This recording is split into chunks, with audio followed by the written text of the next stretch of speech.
Okay, so my study work in neurology also included childhood development. When we're born with 100 billion neurons. And over the lifetime, we create synapses, and then we can have trillions of synapses. It's pretty incredible what is happening in the neurology of the brain function.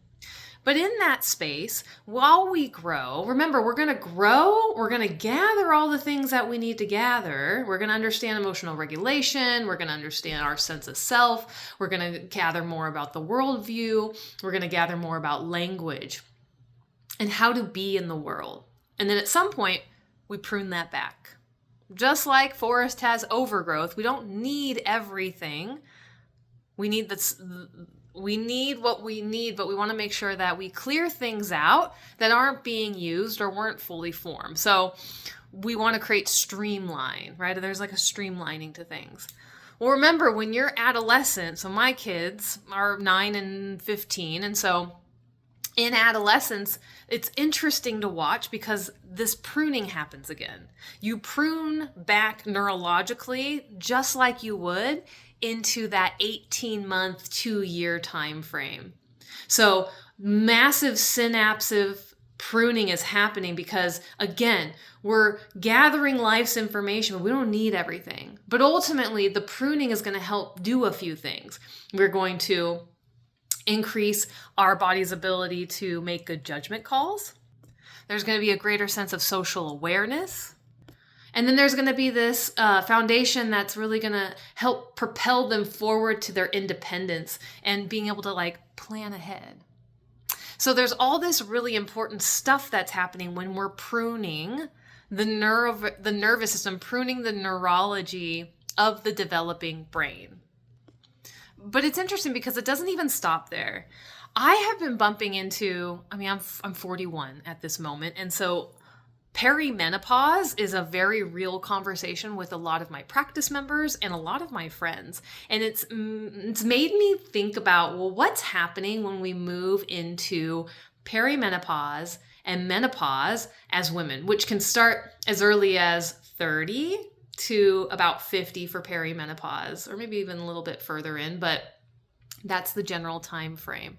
And so when I watch my 18-month and 2-year-old, when I watch my teenager going through puberty, I watch them reorganize their ability to be in the world. And that happens in the nervous system, that happens in the neurology in the brain.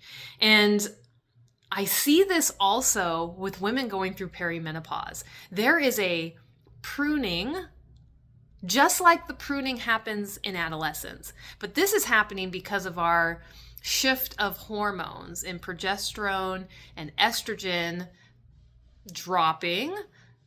Then the pruning starts to happen. And so women talk about just their brain chemistry, you become a different person, just like that little tiny toddler turning into a young child becomes a different person. Our young children moving into puberty, they become different people. So they're upgrading, they're up-leveling. There's this really incredible piece that's happening. And the perimenopausal woman, just like the similarity when it comes to adolescence, they are clearing out old patterns. They are moving past their people-pleasing phase. Ultimately, letting go of wiring that does not serve them any longer. So your brain ultimately is optimizing for clarity, intuition, and deeper meaning to life as you've especially moved through the motherhood phase and you're moving and ushering yourself into that change into your wise crone years. We can look at perimenopause as a second adolescence, but in that second adolescence, what we have bestowed upon us is wisdom. And it's a rite of passage to sovereignty. No longer will the body be used to create other little humans. This shift, this change becomes so implemental of the process of growth. Because then you step into menopause. And when we step into menopause, the brain stabilizes. There's going to be moments of flux. Like your body's going to go through all kinds of changes. Your brain's going through all kinds of changes, but know that when you get to the other side, there is stabilization and a strengthening for more new efficient neural networks. And that is that anchoring of wisdom.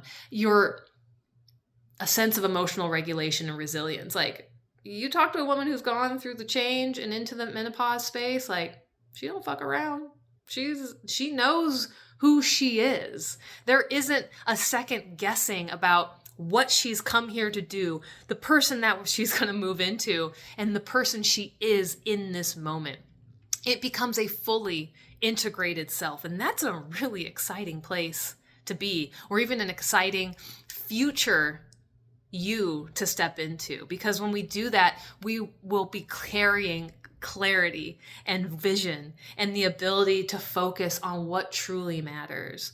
And so for me, as a healing facilitator, working with women in this space, working with hormones, we're working with stress, we're working with the body's ability to move through these changes, these chapters of changes with more grace and more ease. Because when we're able to do that and really figure out what is important, and we get to the other side, like, we're unstoppable. You are powerful. Because every time we move through a pruning, it's about refinement. We're releasing what is no longer needed. Your brain gets leaner, but faster and sharper. And you do gain that clarity about who it is you are and what it is that truly matters. Being blessed to be on this cycle of becoming the child, the teenager, the adult, the wise elder, and letting and working and supporting the nervous system, because that nervous system, your nervous system, is acting like a gardener, trimming what's overgrown, and so that your true essence can get the shine, can get the sun, to get the nutrients and the support that it needs as you continue to blossom and grow, my friend.